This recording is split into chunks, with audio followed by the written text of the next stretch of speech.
Hello and welcome to Celtic World, the YouTube channel and podcast made by Celtic fans all over the world for Celtic fans all over the world.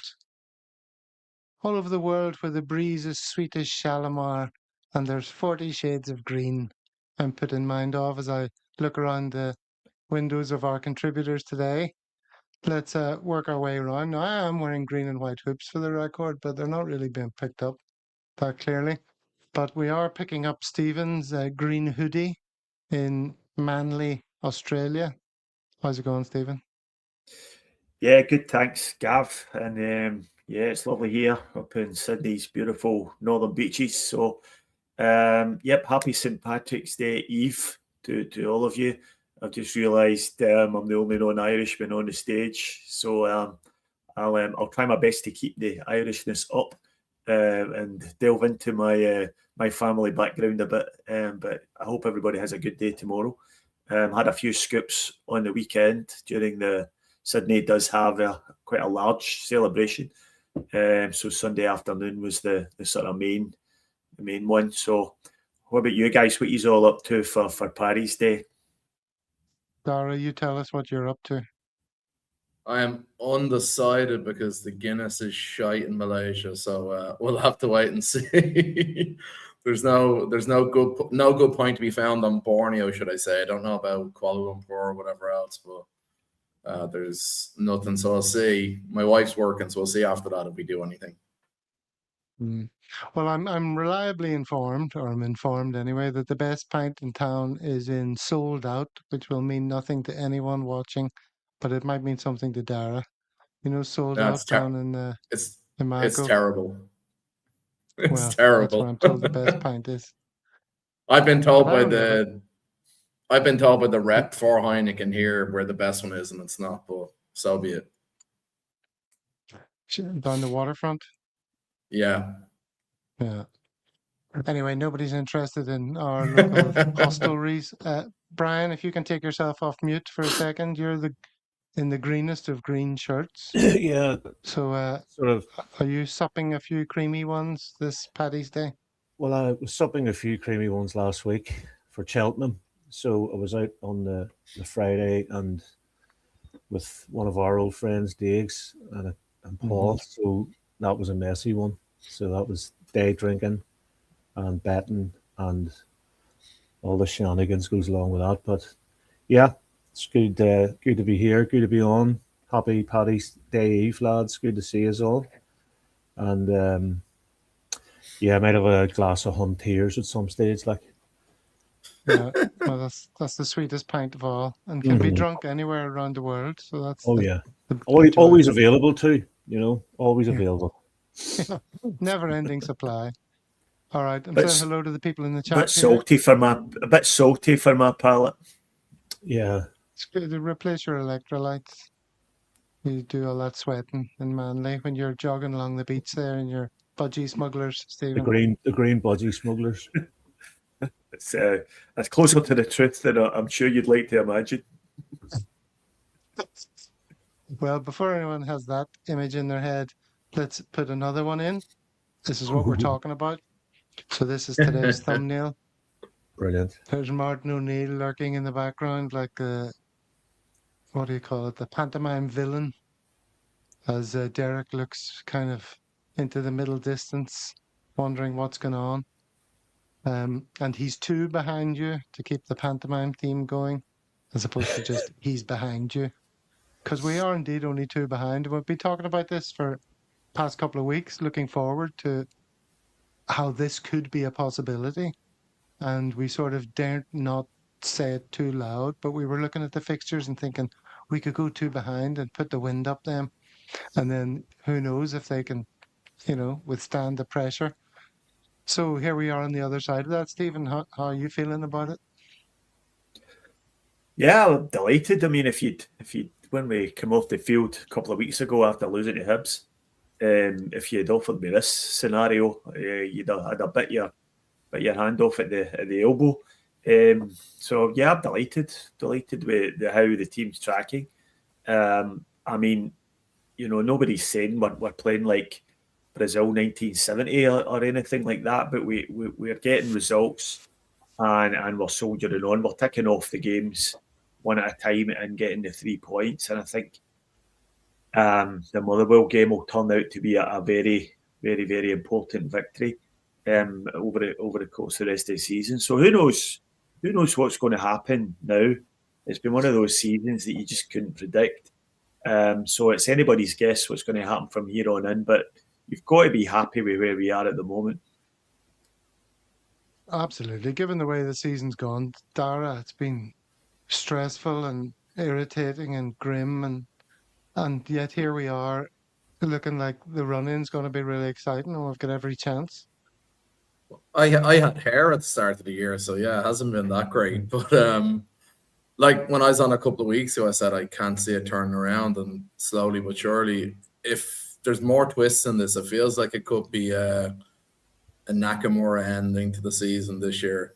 There's just something about it that it's going to the wire.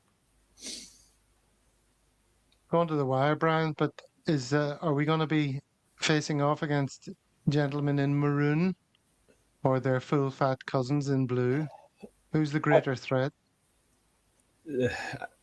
I just think we'll be like a freight train now. This is, as Rogers used to say, this is when Celtic come alive. And despite all our having to play like 3 games a week or 2 games a week at least, and the catch up and all the bullshit, excuse my French, with the onion bears and whatnot, we're 2 points there. We're coming for them. And Hertz have never been down this road. We've been down this road 13 out of the last 14 years, so we know all about winning. And things like we're able to do it without Calmac, we're able to do it without KT. And we've got the players, a squad of all, but there's a real togetherness about the team and a real bond. I don't know. Like, look at the El Mexicano, Pequeño Bastardo. I mean, he's come in and he just loves the place. Even Big Benjamin Arthur, you see him putting his arm around other ones. There's a real team vibe about the place. And Martin doesn't lose.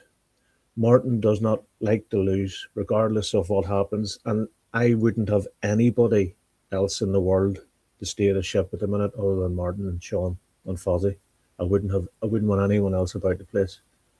I think we're going to do it. And Martin, the statue, just get it built now. Uh-huh. Well, those are very encouraging words. And, you got to be encouraged by the way things are going. And speaking of encouragement, let's send some out to Monty. Everyone's always asking, hoping Monty's well these days. So it's good to see him in the chat. Good to see him, Monty. Right. And can I just interject, Gav? I managed to... Yeah. You sent me the wee message. So if Paddy Lavery's watching, Paddy put me down for 3 tickets for the McAvenny Peter Grant, and I might even do a wee live one from the. If you give me the login, Gav, got a wee picture of what's up odds. Not sure I can trust you with that. No, of course you can't. I wouldn't trust me. All right. You've got Paddy's details as well, so. Yeah, that's exciting. Paddy's having that event in Belfast. Who's at it? Frank McAvenny and Peter Grant? Peter Grant, yeah. So I'll have to make sure I'm wearing my turtleneck, just to blend in with Granty. Yeah, but, fantastic. That's a man who's aging well, isn't he? He looked pretty ridiculous back in his heyday, but he's a good-looking older gent. The favourite one. Think about that. The favourite one with Grant was whenever it was Terry Butcher scored an own goal and Grant got down and blessed himself and pretended he pretended he scored the goal. But, that's right, famously. All right, let's move it on to matters current. This was the team that came out: Sinisalo, Donovan, Arthur, Scales, Tierney, Hatate, Oxlade, Chamberlain, Negrin, Yang, Tonekte and Maida. I suppose it's in defence, Stephen, that your eye is first drawn there. Yeah, well, obviously the main ambition was Julian Araujo, who I think we've seen since learned was away off having a baby with his missus. So congratulations to him. Hopefully that might encourage him to stay around for another season, maybe. if his wife and his little one are settled in Glasgow. So that was the sort of main omission from the team. Obviously, it was a bit disappointing that there was no Callum McGregor, but we were kind of expecting that. Good to see Tierney back at left back, and aside from that, it was pretty much as expected. So I kind of thought he would go for Oxlade-Chamberlain sitting deep in the Callum McGregor role, because he's got the experience and the tactical nous to play that role, and I think by and large it worked out okay. Without being spectacularly good. We've had problems in midfield all year, but I think it worked out okay at the weekend, and I think he would probably stick with that if McGregor's out for a few more weeks, certainly until Engels is fit anyway. But yeah, I was quite happy enough for the team. Good to see Sinisalo carrying on in goal. Still no sign of Schmeichel on the bench either, so it does seem as if he's been bombed out completely. But yeah, it was. Well, you've seen the news about him in Denmark and all that.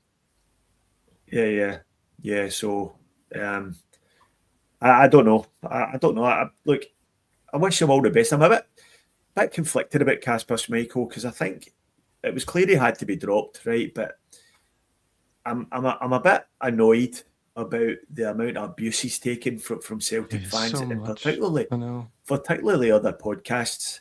And I don't like to. I'm not going to name any, because I know I get a dig at other podcasts. But I listened to a really prominent Celtic podcast last week, and one I listen to all the time and really enjoy. But they were giving it to him tight about being fat and Mr. Blobby and all this stuff, and really, really personal, insulting stuff about his weight, right? And totally forgetting the fact that Schmeichel had a really good season for us last year. He was really, really good and played a massive part in us winning the league. And that shouldn't be forgotten. Yes, he's probably stayed a season too long, and yes, we dropped him at the right time, but insulting him and, giving him it really badly like that, it's just going to leave a bad taste in the mouth. He spoke about how much he loved Celtic. He loved his time at Celtic previously, and his dad as well has been very effusive in the praise of Celtic as a club. But that's going to be really, really badly soiled if the fans turn on him in this way. So let's just send him out in a high note. Give him credit for what he has done, and let's cut out the sort of personal jibes about his weight. Well, it's not so much about his weight that I was saying the feedback in social media. It's more like people saying, he's put Denmark ahead of Celtic and he should have stood down earlier, and why did he carry on playing for us? And I think it's just a case of you play if you're picked, you train, and if you're picked, you play. I don't think many of these professionals would volunteer to stand down, especially Dara. What do you reckon about that? Do you think have you seen what people have been saying about him on social media? He's been getting a lot of abuse. Football itself is just, you can't win no matter what. I haven't seen it fully. I saw something by one of the Irish pages saying that if Ireland managed to beat the Czech Republic, that he won't be playing for Denmark provided they go through. Am I right in that? Or have I mixed it up?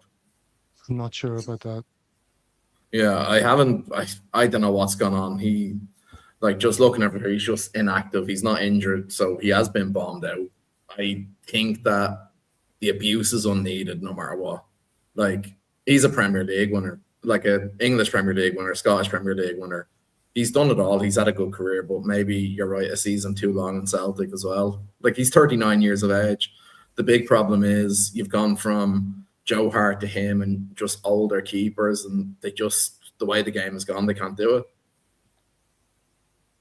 Mm-hmm. And he's playing with one arm as well. Yeah. So I don't think we should really hold it against him. I mean, no. If I was rooting for Sinisalo to come in earlier as well, I have to say. I was wanting him dropped earlier, but it's up to the I think it's Dara makes a really good point there. The last couple of goalkeepers that we've signed have been older goalkeepers at the tail end of their career. And we were lucky that Joe Hart probably lasted a bit longer than most people expected him to.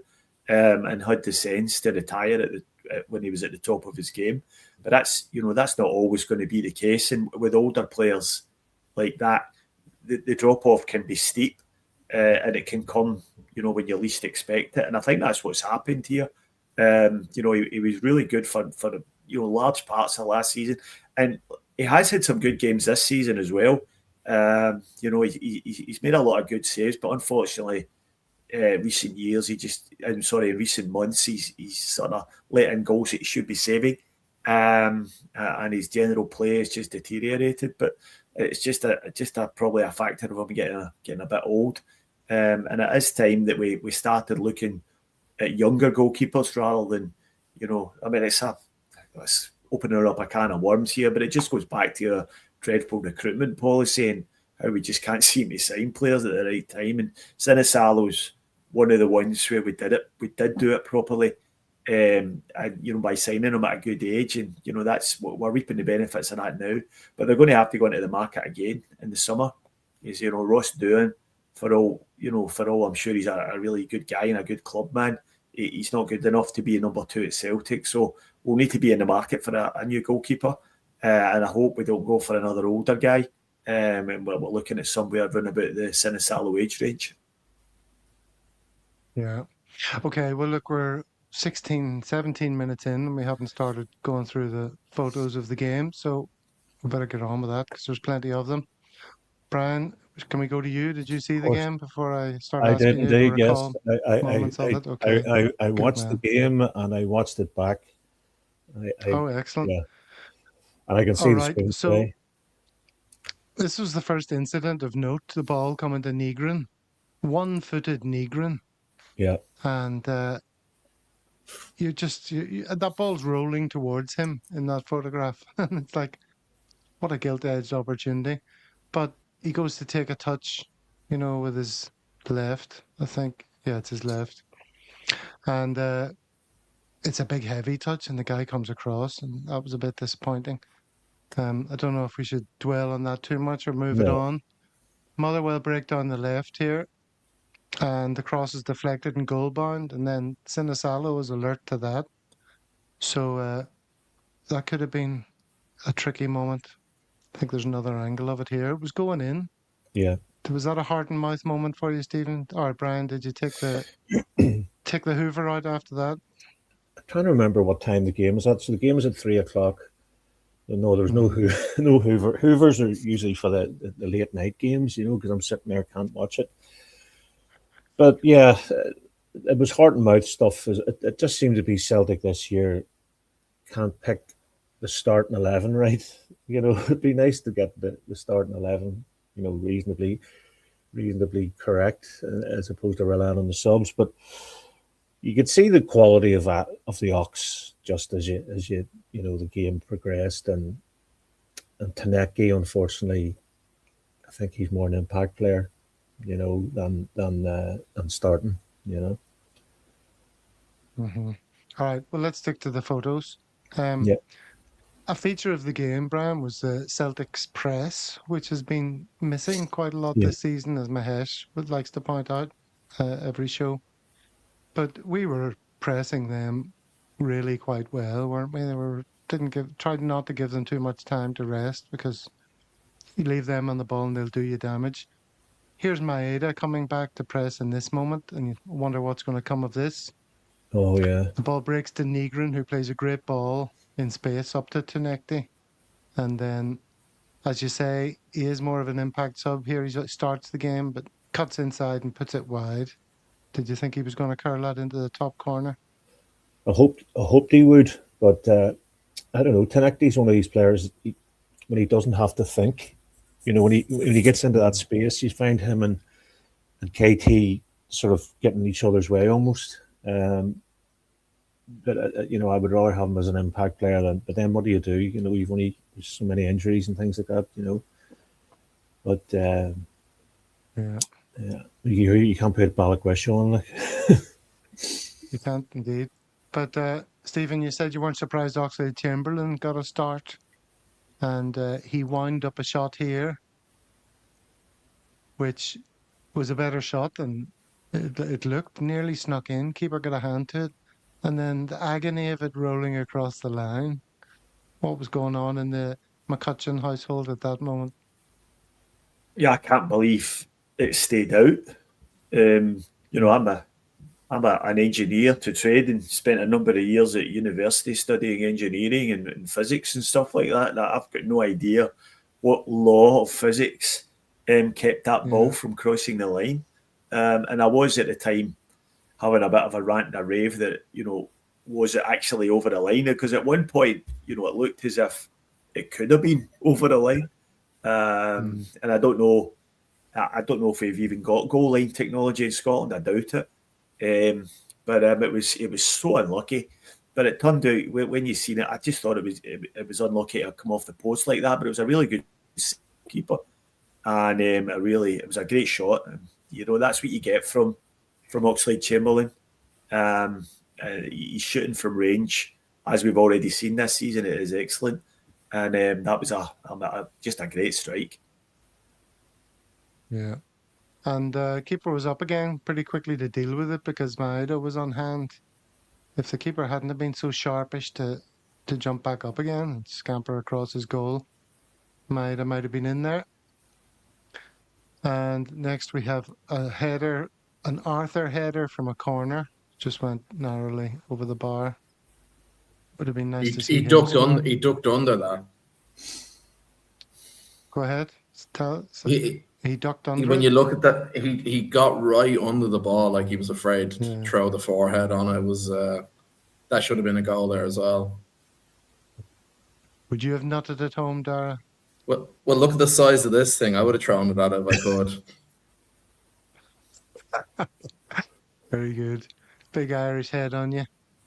That's something we can all relate to. At least three of us, Stephen. All right. So that was that moment. Now, Sinisalo, he makes an error here, doesn't he, Brian? Well, this is not a good ball. I don't like this old playing around the back nonsense, and then doesn't a Tate lose it and just nips in. The New Zealand striker for them. Martin was raging. If you saw him on the sidelines, he was going buck daft. And at half time, he was calling Hatate out as well. But yeah. Well, that's what happened. He played it to Hatate, who's quickly closed down. This fella here who wins the ball and then sort of scoops it out to this guy who passes it over to Just. Now, Sinisalo, if he made one error in the kick out, he's also beaten on his near post here, Stephen. He didn't cover himself in glory, did he? No. I mean, I would hesitate to blame him for the pass. I think it was quite a good pass. It was right into feet, and it was exactly where it was meant to be. I think the blame there lies with Hatate, who's got to shift that ball straight away first time. That's the only way out of that situation. He's got to play it to whoever's on his left here. I think it was Tierney. He's got to play that pass. Now, where you're going to criticise Sinisalo is he maybe should be more aware that Motherwell are pressing high and just do it long. And I was having a few drinks on Saturday night with some friends from fellow Celtic supporting friends, and we were bemoaning the fact that so many goals this season are lost from playing out from the back and just pissing around, as Brian mentioned earlier. There was actually 2 goals in this game came from players, teams trying to play out. And every now and again, it's okay to just lace it up the park. And I would love to see us doing that in situations like that. Just launch it. We had a big centre forward for some of the game at least, and Maeda can chase lost causes up there, so it's okay to do it long.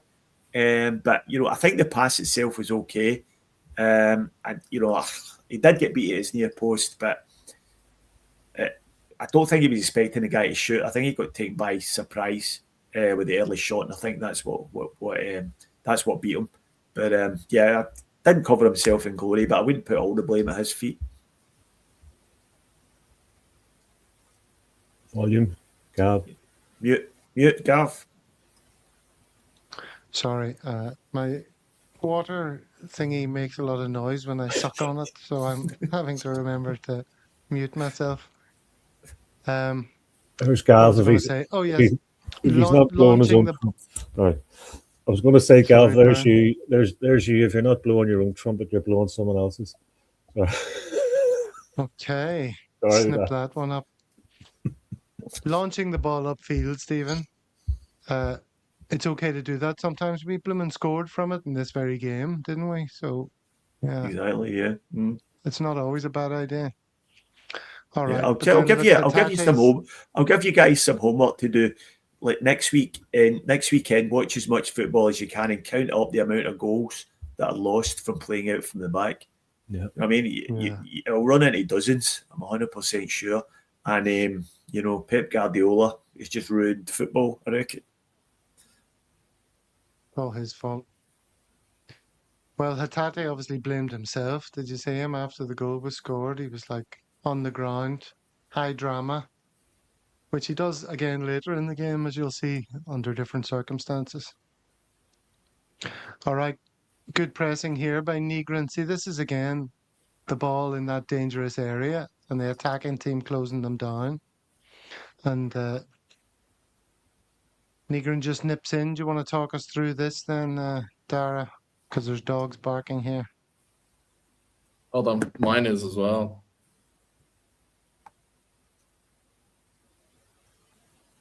You get your dogs under control, boys.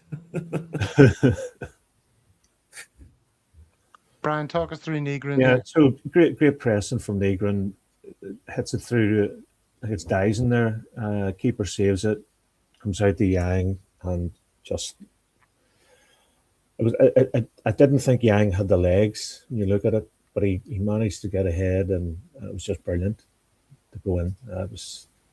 Wee man's been unbelievable this season. Yeah, I mean, it was anyone's ball. That Yeah, at the it's not. time It's not. watching it, you're thinking anyone could get to that. You're thinking is they're coming together there, but fair play. Not only does he get to it, but he places it really nicely in the corners. Excellent work. And I'd been watching the game with my son and dissing Yang because he lost possession a couple of times, and I was saying, "Oh, he's just not good enough," and all that kind of stuff. And I was like, "Yes, Yang, I've always loved you." And my son was like, "What?" Anyway, it's a nice moment. So that was that. Motherwell dangerous on the break here. I mean, they are a decent side, and they did play well against us and trouble us a few times. Put that one wide. Yeah, But but they're as you not say, real. Stephen, as you said before the game, Stephen, they're not Real Madrid. They're not Real Madrid, no. Yeah. No, they're not. I mean, they're not. And we ultimately, regardless of your man's bleating after the game, we beat them quite handily, especially in the second half. I thought we were well on top of them in the second half, and that's the way it should be. We shouldn't be scared of playing Motherwell at Celtic Park under any circumstances. So, yeah, they did well. Yeah, they're a decent footballing side with a half decent coach, but they're not. They're not world beaters as was shown. Mm-hmm. All right, and then here we are again. Again, Celtic pressing Motherwell in their own half, and it's Yang this time who intercepts at this point. The ball ultimately breaks to Big Tam, who plays Negrin through. And then Negrin, for the second time, goes with his... doesn't allow the ball onto his right foot. He's just so keen for his left foot to be the first to touch it here, which is incredibly frustrating, which allows the defender to close down the space, or it doesn't make the most of the potential space. If he just allows that to run across the front of him and takes it in his right, one touch and then bang, he's got time and room to do that. Because he's one-footed, as we saw in the first half as well, takes a touch with his left here, defender comes in to close him off. Now, my son, again, he's obsessed with people being left foot, right foot, ambidextrous. And he asks his old man, "How did you get to be so good with your left, father?" And I say to him, "Well, son, kicking a ball against the wall." Kicking a ball against the wall. I'm working on your left. You have to work on your left. your weak foot. How come? I mean, it's just infuriates me that he can't take the ball on his weaker foot here. Dara. I'm solely left-footed, but as a professional footballer, he should be able to let that ball run. If he takes a smack at it, what's the worst that can happen? It flies wide, but you're taking the chance. If you keep trying to turn onto your left, it's so predictable. Cutting in it's so infuriating. Like that chance in the first half, I'm there looking at it, and I had the rugby on the television. I had the game on the laptop, and going between like, how is this not a goal? My wife's there looking at me. She's like, "You're like a dog here looking at a bone." It was ridiculous. I don't know how you, like, he's been brilliant. He scored 15 goals. But I don't know how you sign players that are solely 1 foot now in this day and age.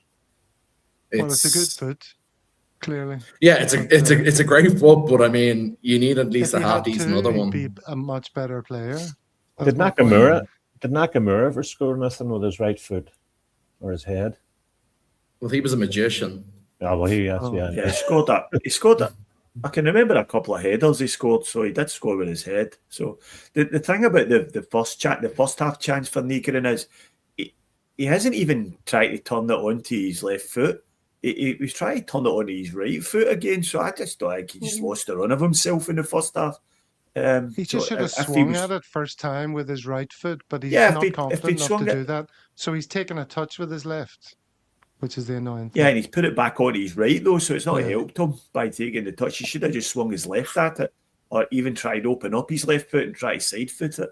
But this one here, I think you're right. Well. I think he was trying to get it onto his left foot, but just I don't know. Brian's right though. He should have just Dara's right. He should have just swung at it, and whether it goes high, wide, and handsome or in the back of the net, at least you've registered a shot. Well, Motherwell then had a swing at it. One of these shots from the edge of the box. Sinisalo makes the save. The kind of save you'd expect him to make, Brian. But, we've seen those go in before. Oh, I've seen them drop in, and without giving off about our previous keeper. Without shaming him in any way. No, without giving off about the fat ex-goalkeeper. It's like, I can't people in glass houses, you know what I mean? But, I think Casper probably should have been dropped 2 or 3 weeks before he did get that illness, allegedly. There's a couple, Scales come out, was it after the Rangers game, the Huns game, and said that it's great that there's somebody there to collect the crosses. It's like Packy Bonner used to always come for crosses, but we used to call him Dracula. He hated crosses, and Schmeichel's rooted, like Jonathan Gould rooted to his goal line. But it's good. It's good that he's, on another day, another keeper that could go in, and then the confidence goes down, and then the guys are afraid to play it down around the back. But there's no confidence in the goalie, and 8 games to go. It would be absolute Harry Carey. Is that the name, the terminology to change goalies? So I don't think Martin will change that now. He's winning. I don't think it's on the table at all. So he made that save, and then the follow-up is blocked by Donovan there, I think. So another little Motherwell chance. And here we are again in this area of the pitch, pressing Motherwell hard and winning possession. And the ball comes to Negrin, who this time does swing a peg at it, and it deflects onto the post. Oh, and now we have this big moment of controversy. Let's get stuck into this. Who wants to have a go at this first? Stephen will say the word Stonewaller. I'll try and play devil's advocate, and we'll all agree that it was definitely a penalty, and that cheating Beaton is not fit to don the referee's shirt. Any point in discussing that at all? Let's do it. Stephen. Stephen? Yeah.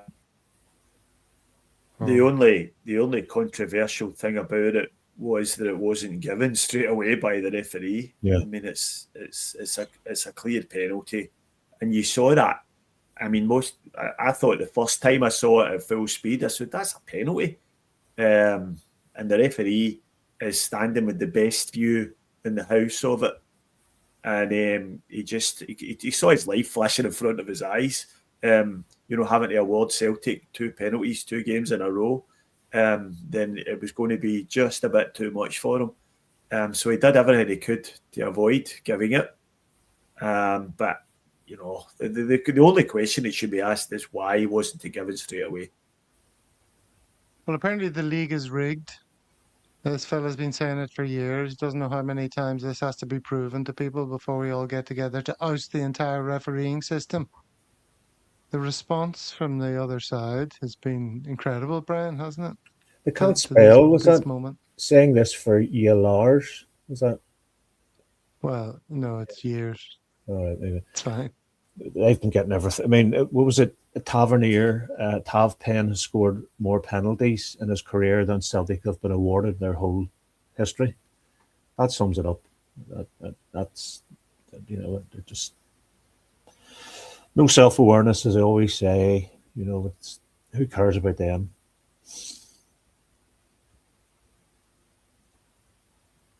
Did you notice how many times they showed the image for the pitch side before reluctantly showing Beaton the image from the byline?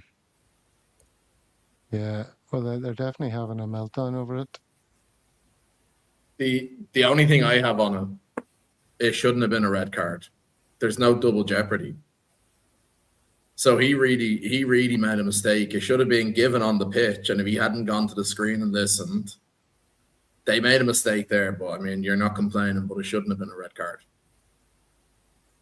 Well, is that correct, Stephen? No, I disagree. I disagree with that.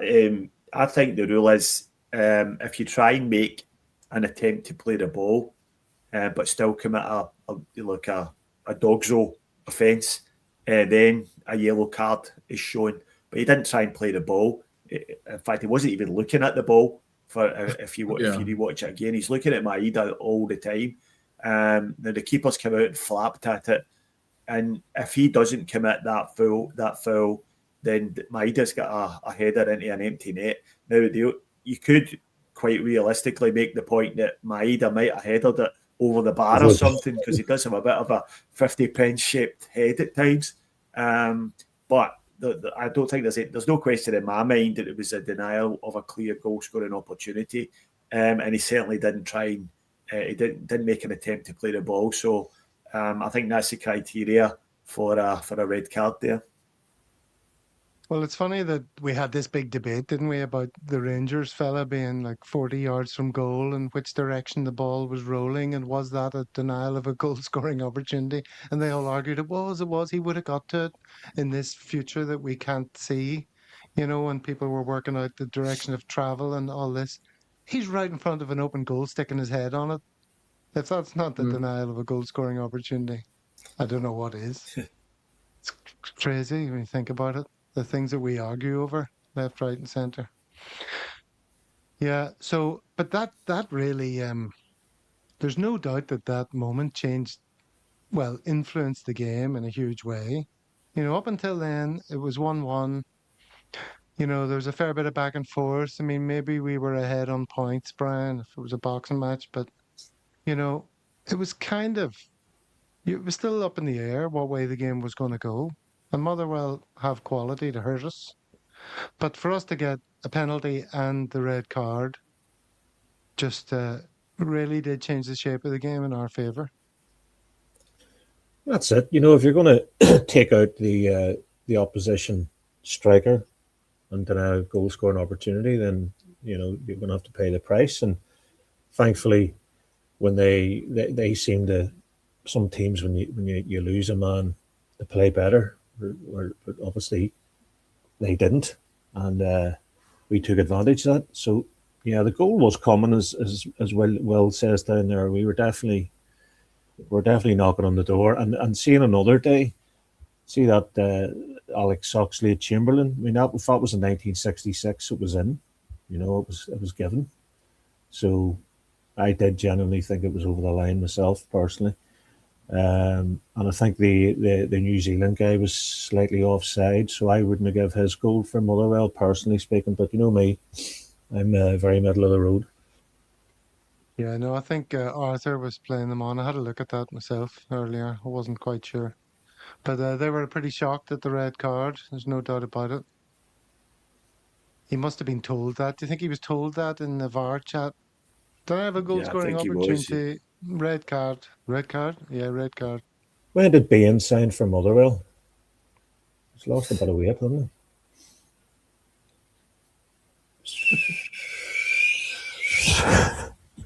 Yes, I will take that book. Did you see? Did you see I'm not sure Beaton what's trudging happening. over from the? Did you see Beaton trudging over to the monitor and then back onto the field? It was like a wee boy had been shouted in for his tea by his mum. It was really, he was raging, absolutely raging, as he trudged back on and reluctantly pointed to the spot. It must have absolutely killed him. And the thing about the way the Huns' reaction to this is, you know, they're desperate.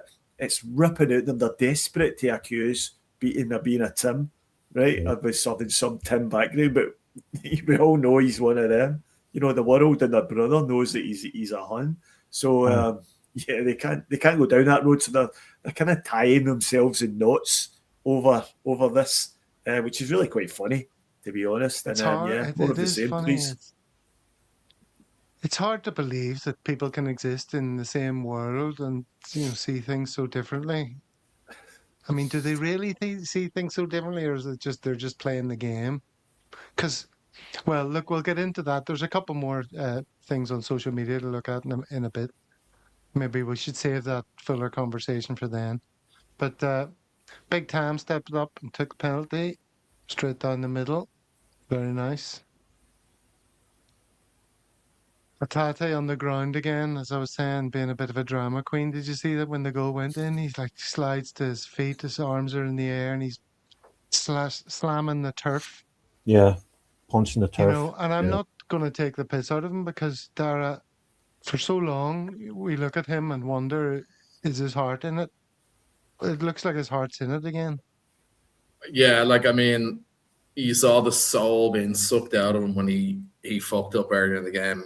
You look at Scales was straight over to him, arm around the shoulder. Yeah. Let's get going. Which I really like. It was great to see. It's good seeing Liam Scales. He's really building into helping to lead the team with McGregor missing the last couple of games. And then for that, you can't blame him. It's like when you fuck up that badly so early on, and it's what was the 70th minute or so till they got the goal to go ahead. It's just relief. It was relief, and then he runs off and sort of celebrates with the substitutes, and the lesser spotted Iheanacho, Brian, is in there happily clapping and cheering everyone and arms around everyone. Even he looks like he's part of the team unit. Yeah, there's good, but the team are bonding well, and I don't know, the thing about Iheanacho, I mean, on paper he is our best striker. He's great at holding the ball up, but there must be something with his contract that if he plays a certain amount of games, then they'll have to pay him more. I think he's on big coin, 36 grand a year, or 36 grand a week, should I say, a year. So I don't know. The lesser spotted Iheanacho, and there was talk that he was down in London with a personal trainer and stuff. So you don't know what the hell's going on. No, I'd Martin, like to see him play a bit more. Yeah. He's a good footballer. Yeah, I think Martin's. I forgot he was there. I think I forgot he was there. It probably shouldn't be that big of a surprise that a guy that's never been fit for 3 seasons is not fit. So yeah. I don't think there's any mystery to this. I just don't think he's reaching the levels of fitness that are required for a professional footballer, and the club are not prepared to commit him to a game. It's such an important part of the season. But again, we get back to our shambles of a recruitment policy. It was all we had at the end of the last transfer window, and yeah, he showed glimpses that he can be a good player for us, but he's got to be fit. And there's no point in throwing him out there if he's not fit enough. And I think that's just the way he has been for the last couple of years. Yep. Okay, so Yang then gets involved again. A little knockdown here to Maeda, cross from KT, put into Maeda's path. And this to me looked like it was going to be a goal. But he just seemed to hesitate for like a nanosecond and the keeper got onto it. Okay, and this is the next moment then. You can talk to us about this, Brian. This is a big ball up from the keeper that just sort of evades everyone, takes a little flick off the defender's head. And before you know it, Yang is in. Yeah, this was a fabulous goal. He just ran through the middle. If you think about it, look at he's still a wee bit behind. He's got two big burly defenders chasing him, and he's got to beat the keeper, and he does. And he was fantastic. It was just great to see the man score, and Martin loves him too. Martin thinks he's a great player, and that'll do for me. And takes it on the knee there, which made all the difference. Yeah, really nicely. I know Beaton was looking at a handball here. See the hand on the close to the ball. No, he wasn't, but no, just great. Just in relief. It was the first time, I'd safely say it's the first time, maybe in 6 months, that I felt that kind of relief, and just great to have that 2-goal push, and then just see the game out and be sensible and do the stand in the corner flag and run the clock down, the dark arts. I love it.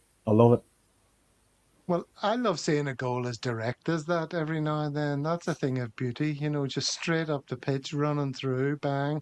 None of this tapping it about to death.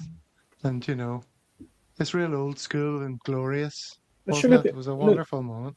Look at the Arsenal at the minute. They're set-piece kings. It's horses for courses. I don't buy into this, so this is the way I play nonsense.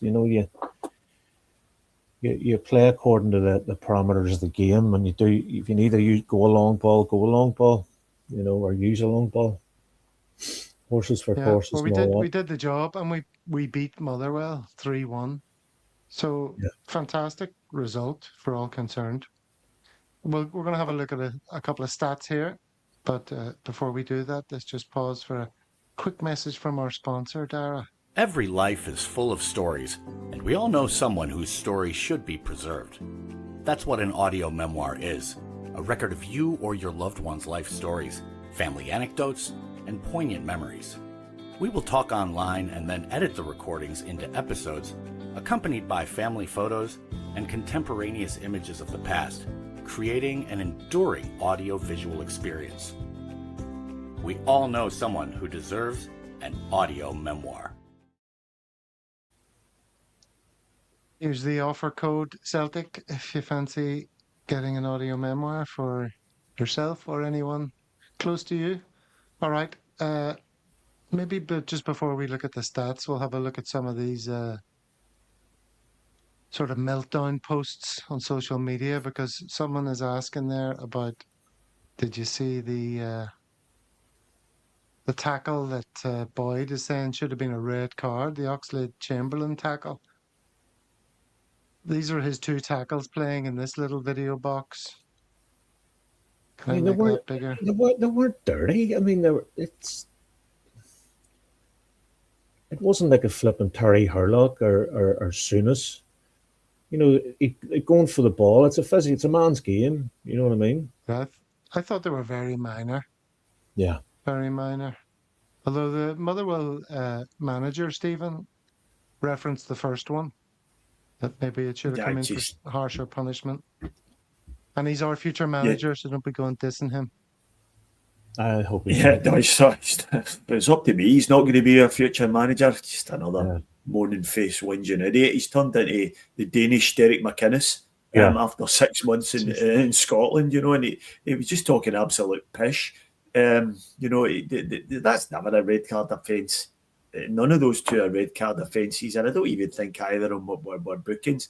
They're just dredging up anything they can at the moment to try and justify the fact that they're absolutely spewing that we're having the worst season in living memory, and we're still ahead of them in the league, and still a good shout to win a League and Cup double, having dumped them out the cup in their own midden.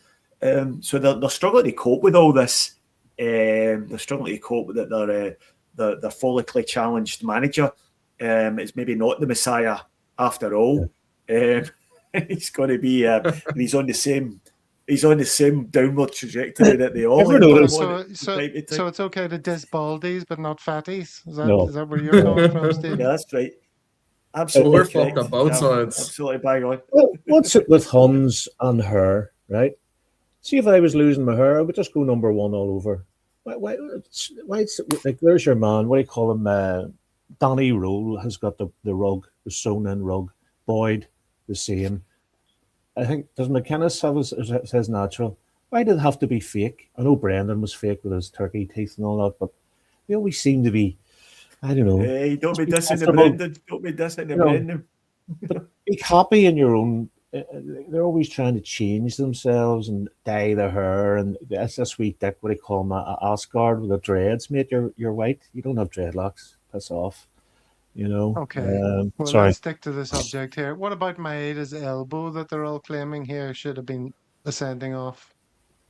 No hope. Anything in that? They went into way the back of him. Arm? The guy's got right through him. That boy was rolling about the whole game.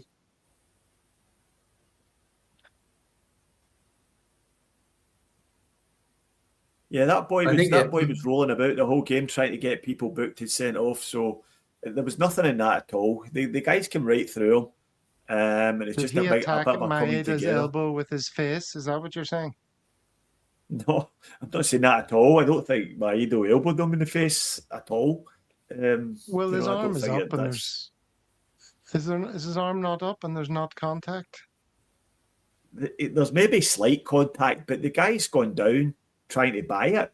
That's the point. He's gone down there trying to buy it, and there's never enough in that to be looking at a red card. And anybody who does is either a deluded Hun or just absolutely kidding themselves on. So they're dredging the bottom of the barrel looking for things to moan and whinge and complain about. Yeah, you're right. They're dredging the bottom of the barrel, but there was one moment where they definitely had a good case where they were screaming that this is how Kyogo won all his penalties. How come Motherwell didn't get one for this? Brian, talk to me about that's this. Just a violent shove, 2 arms in the back. Look how he flies forward. Come on.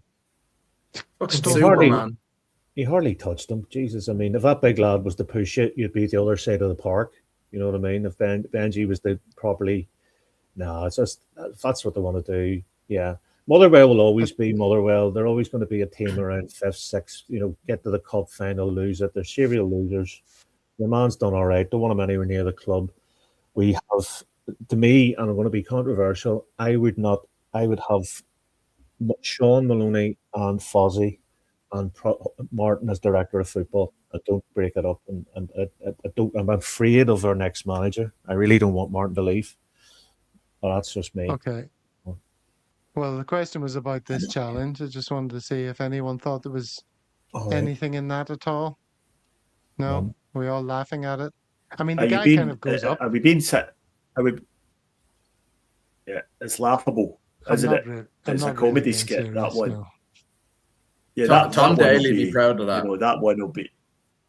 Yeah, so that'll be played in that'll be played in the blooper reels in years to come. Look at the state of this guy.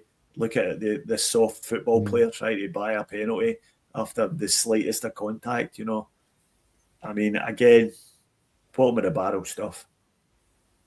Yeah, but they were genuinely looking for that, which is really hard to believe. Here's the stats on the game. Possession, 53% Motherwell to 46 Celtic. 13 shots on goal we had compared to their 12. 6 on target to their 3. So that would suggest it was a relatively tight game. Celtic had 26 touches inside their box compared to 18 inside theirs. But there's no doubt that we did enough to win the game. As you say, relatively comfortably in the end, Stephen. Mightn't have been the case if the penalty decision hadn't have gone our way, even though we said the goal was coming.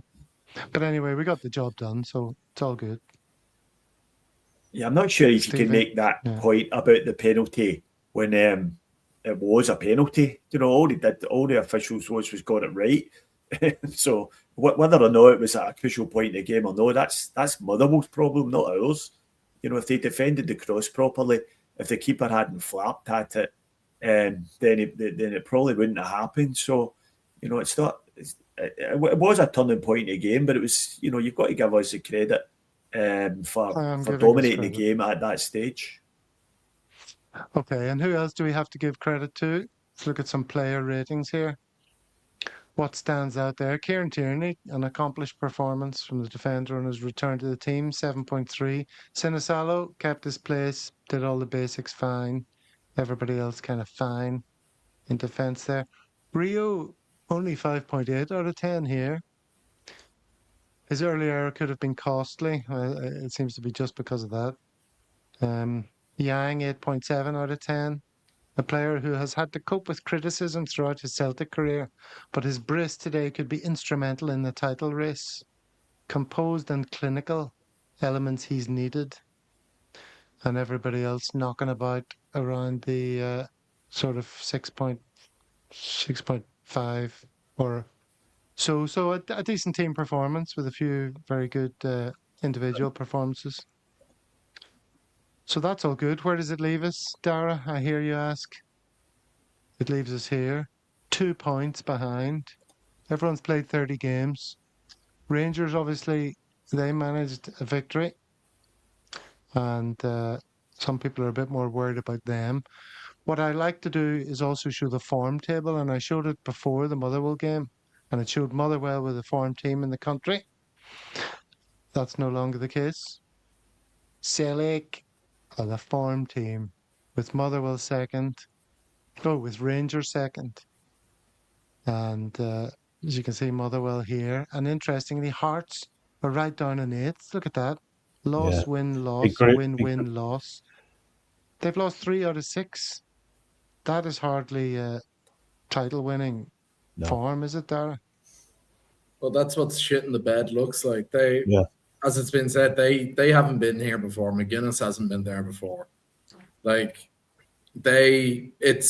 Celtic have a target now, 3 fairly handy games, although they're 2 away from home with the 2 Dundees and St. Mirren, if I'm right.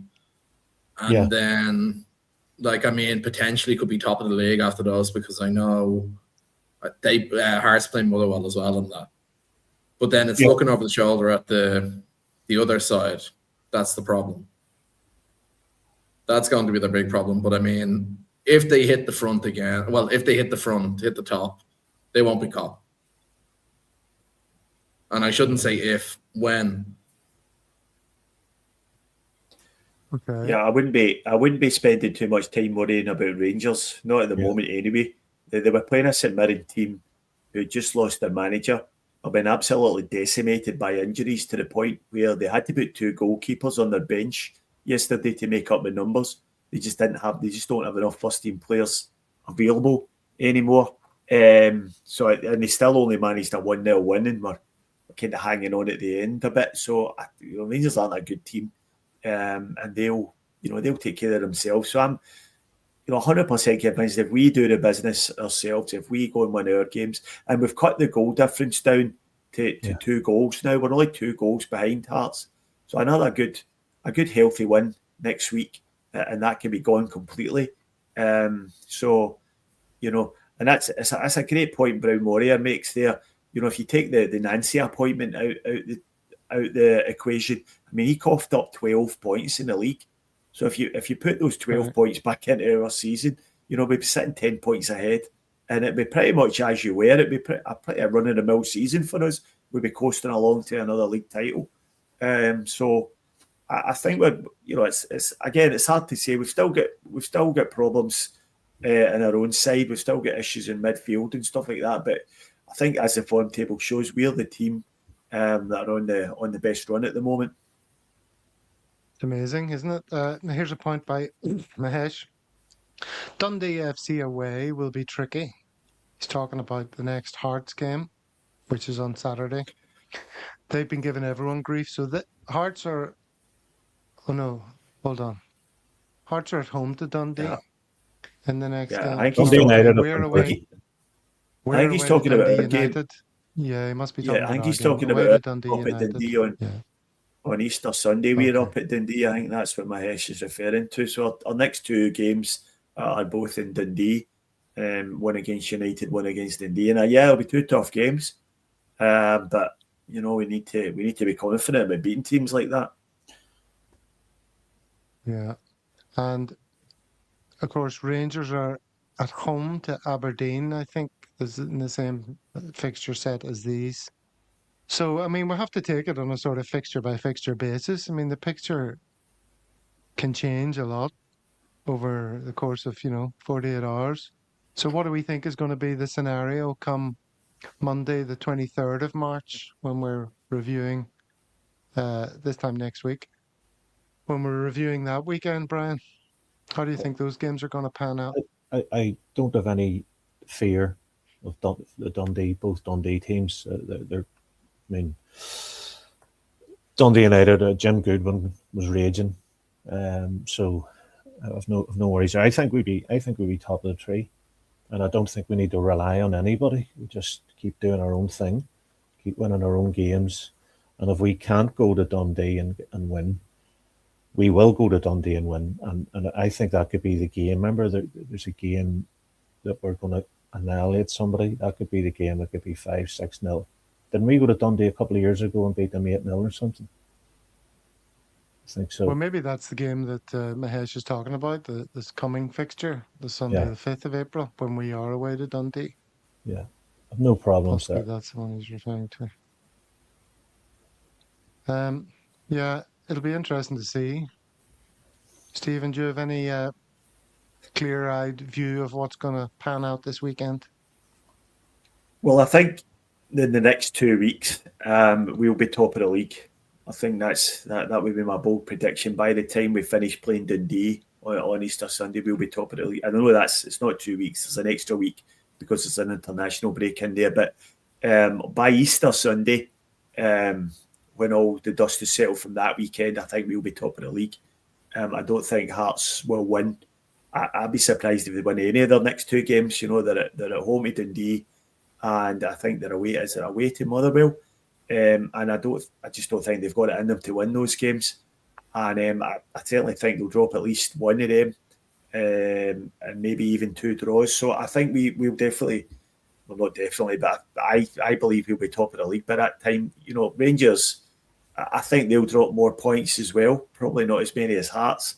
So I think it will come down to us against them, and that'll be clearer by the Easter holiday. At this stage of the season, it's all about mentality. We've been down the road before. You know, Huns are serial losers. Hearts, what was the last time they won anything? Was it the 80s or something? You know, they're not a team. Maybe they won an FA, a Scottish Cup or something. But we're serial winners. And this is when we come alive. We're like a freight train, a thoroughbred racehorse. And Martinoneill will not lose. Martin, you know, I've said before, Martin's not afraid to take people out. He took a tatty out after he got sent off in the Stuttgart game or one of the European games. Took him out, was raging with him, benched him. Did the same with Schmeichel. So, you know, anybody that's not for Celtic, that's not putting a shift in, they'll be hooked. Martin's ruthless. So he will not want to lose. He's a serial winner. On that note... Hello, lovely boys. I love the Celtic world. I do. Absolutely brilliant. If you haven't already, subscribe immediately. Can I just bring up...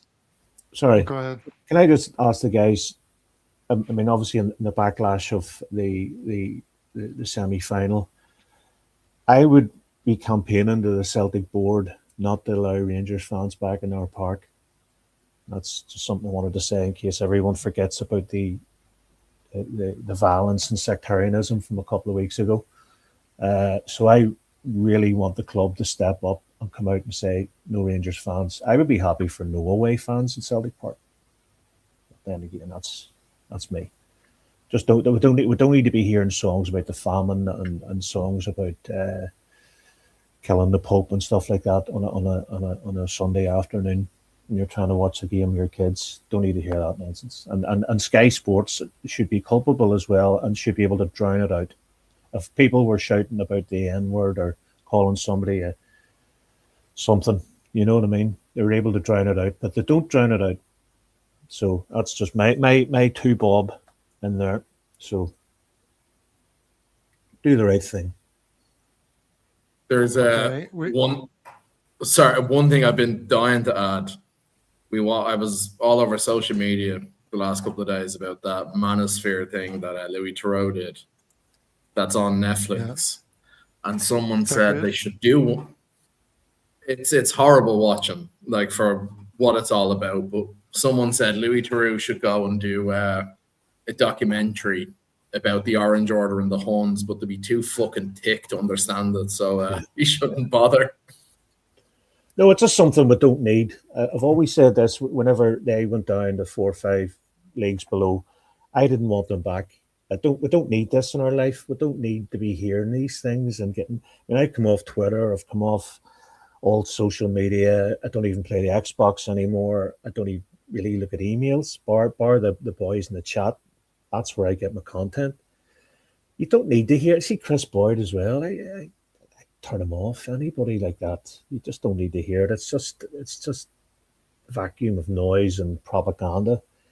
Don't let them in. Be respectful and this guy. I would, if somebody at Celtic had a pair of balls, excuse my French, that would be calling out the SPL, SPFL, Neil Doncaster, all these boys, and say, this is a hate crime. This is what you're doing is. And Sky Sports are culpable as well, letting that rubbish being played and the stuff saying about Jock Stein.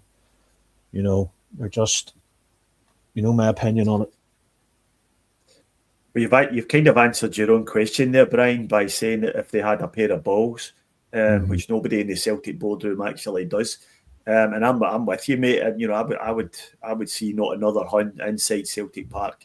In the history of the rancid club, but I think if we're going to be doing any campaigning, the campaigning we should start with is to get our own fans back in the ground to start with, because we're deliberately shooting ourselves in the foot by reducing and negating one of the main things we have in our favour playing at Celtic Park, and that is the atmosphere with the ultras and the songs and the music and all that stuff. And no matter what you think of them, they should be back. It's just as simple as that. And Celtic as a club are just hiding behind a load of shit about the Safety Advisory Group and Police Scotland. Ultimately, it's up to Celtic, the individuals who get into their ground.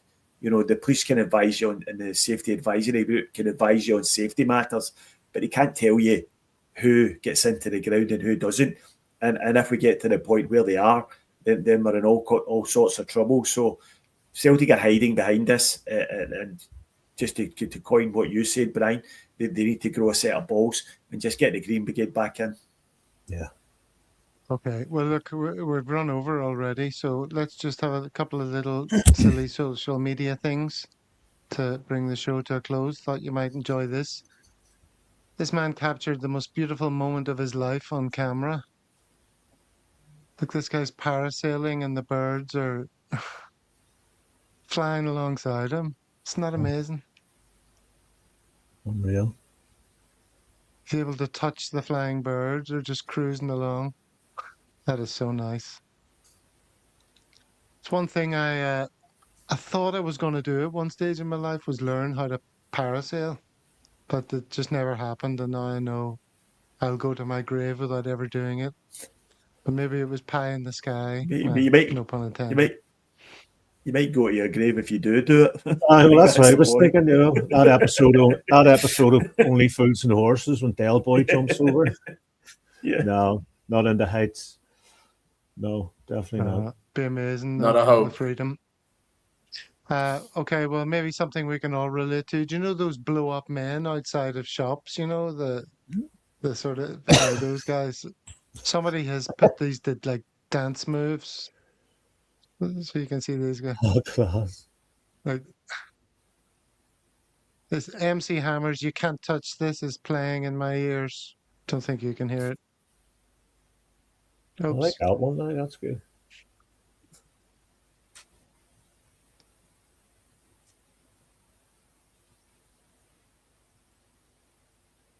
I nearly buy one of them where you can get them. Just leave it at the front of the house. Stick a Celtic top on it. All right, that's enough of that. Just thought we'd go out on a moment of levity. This is if you it. don't This is mind. the equivalent of the wee funny story at the end of the 10 o'clock news, isn't it? That's what it is. A giant pumpkin in Ipswich. All right. Thanks to everyone in the chats for all your comments.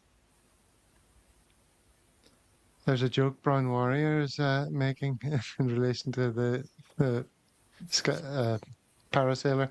What do a pelican and the taxman have in common? They can both stick their bills up their own arse. Very good. Well, don't give us your address, Brown Warrior. We don't want to be doxing you, as the kids say these days. All right. Thanks everyone in the chat. As always, thanks to Dara, Stephen and Brian. Always a delight to have you with us. And have a good St. Paddy's Day, everyone. And just one last thing, everyone go down to make sure you go down to the world famous Celtic Supporters Club in Bangkok for a few e-scoops at Paddy's Day. If you happen to be in the area. The world famous. I love the world famous. Sorry. You'll have to make it over someday. I'll be coming over, don't worry. On my own too. Woo! Well, it's the only way to go to Thailand. But all right. On that note, we'll leave it there. See you, lads. We'll be back. Have a good one, gents. Hail, troops. Tactical review Hail, folks. in a couple of Hail, hours. Good to see you all. Sure,